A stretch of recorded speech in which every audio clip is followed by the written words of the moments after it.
Good evening. My name is Edward Sanshin Oberholtzer.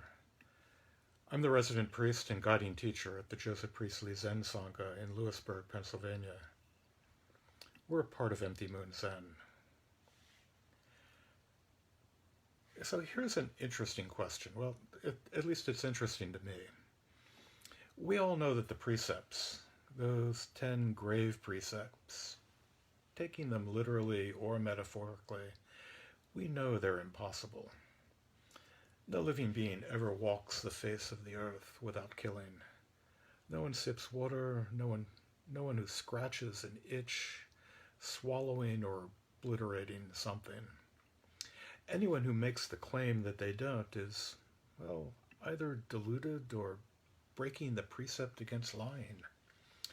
Indeed, no one opens their mouth to speak. No one goes a day without telling some lie, especially some small and harmless lie. No one holds the earth in their hand without there being an act of theft, lurking in the background.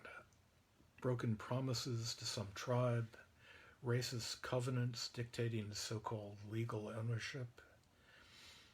If we haven't committed bloodshed, we're the beneficiaries of it. The precepts are goals. They're endpoints we move towards, but endpoints we'll never be able to attain. Endpoints always just out of our reach, like Tantalus, never being able to reach the hanging fruit, never able to stoop to the receding waters.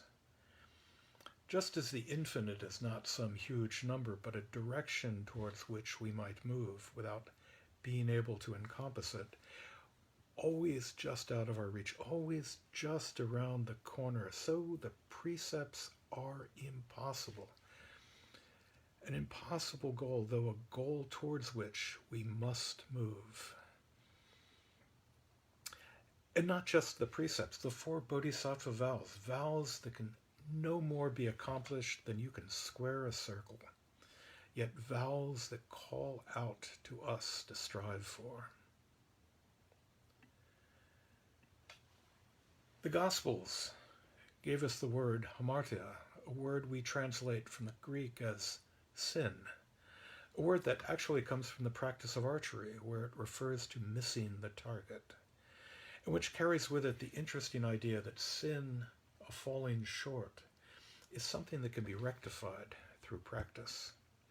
You direct yourself towards a goal, knowing you'll miss, knowing that you can and should try again, again and again, coming ever closer. Each of these precepts is not simply a means to hone our character. They are, in themselves, a path towards an invitation to enlightenment, a way to seek out our own original nature, a call to intimacy with the life we lead. And so we awaken to the lies we tell, creatures we kill, the land and goods we appropriate, our sexual misdeeds, our drunken and mind-numbing habits, and we move ever closer to the way of cherishing life, truth, generosity, compassion, clarity. We move towards it knowing that we will never finish, never come close to that perfection of character, moving nonetheless, being intimate with that very path, however stumbling and tentative our path might be. And then we turn a page and come across Chao-chou's encounter with Nan-ch'uan, set out in case 19 of the Gateless Gate. Nan-ch'uan's ordinary mind is the way. Chao-chou asked Nan-ch'uan, "What is the Tao?" Nan-ch'uan said, "Ordinary mind is the Tao." Chao-chou asked, "Should I try to direct myself toward it?" Nan-ch'uan said, "If you try to direct yourself, you betray your own practice." Chao-chou asked, "How can I know the Tao if I don't direct myself?" Nan-ch'uan said, "The Tao is not subject to knowing or not knowing. Knowing is delusion. Not knowing is blankness. If you truly reach the genuine Tao, you will find it as vast and boundless as outer space. How can this be discussed at the level of affirmation and negation? With these words, Chao-chou had sudden realization. And here in the Gateless Gate, we have Nan-ch'uan tell Chao-chou not to aim, not to direct himself, not to move ever closer to the target. Yes, Chao-chou had sudden realization, and I am left wondering, should I try to be good? To not kill? To not steal? Not lie? If I try, do I betray my own practice?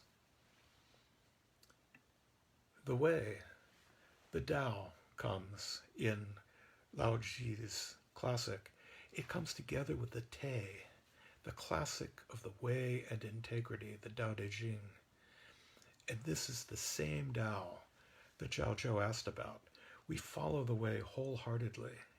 Te, here, is the intimacy one has with the way.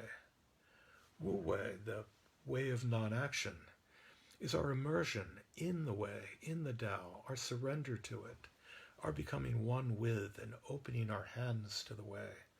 It's not a matter of directing yourself. Rather, the way invites you. And so with the precepts. They are the Dharma. They are the world around us. Buddhism speaks of skillful actions, and we can set aside skillful means for the moment. And those skillful actions, those are the actions that accord us with the way, with the Tao. We don't point ourselves to the Tao. We become the Tao. We become the way. I used to swim decades and decades ago with a so-called master's group, and one thing I took away from that experience was that the better you got at swimming, the less effective it was as a form of exercise. The really good swimmers, and they were not me, knew how to glide, how to be intimate with the water, how to let it work for them. And as we go through life, Lao Tzu and Nan-ch'uan offer the sage advice to not struggle, to simply enter the flow, to move in the way, a guide for intimacy with our lives, a guide to an ethical life, a life lived beyond ethics. Set knowing aside, it leads us down the path to judgmentalism. Set not knowing aside, it leads to blind acceptance. Stand beyond knowing and not knowing, opening yourself to your own life, to life itself. The way, the precepts are not to be attained. Open yourself to them. As the Heart Sutra tells us, with nothing to attain, a bodhisattva relies on prajnaparamita, and thus the mind is without hindrance. This is the path of the heart, the path of right action. Wumen's lovely coda to his story about Chao-chou encourages us to drop the ideas, the thoughts, and the concerns. Just be here in this moment. Just be present with the Tao. The verse goes, spring comes with flowers, autumn with the moon, summer with breeze, winter with snow.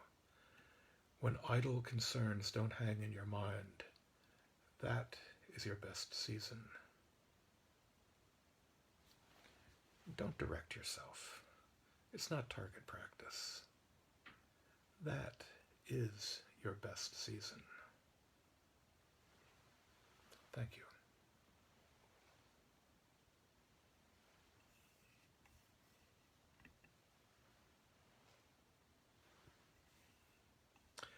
So, shall we end with the 4 Bodhisattva vows?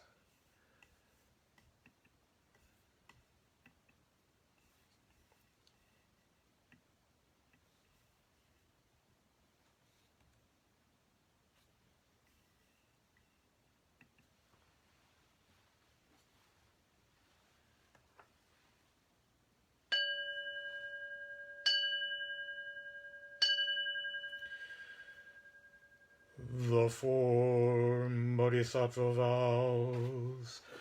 Beings are numberless. I vow to free them. Delusions are inexhaustible. I vow to end them. Dharma gates are boundless.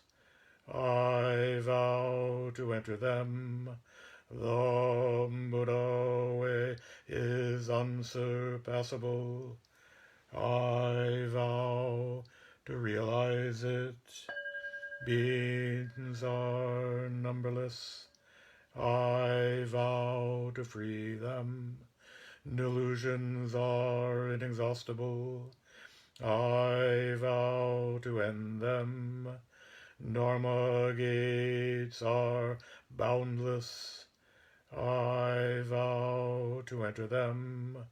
The Buddha way is unsurpassable. I vow to realize it. Beings are numberless. I vow to free them. Delusions are inexhaustible. I vow to end them. Dharma gates are boundless. I vow to enter them. The Buddha way is unsurpassable. I vow to realize it.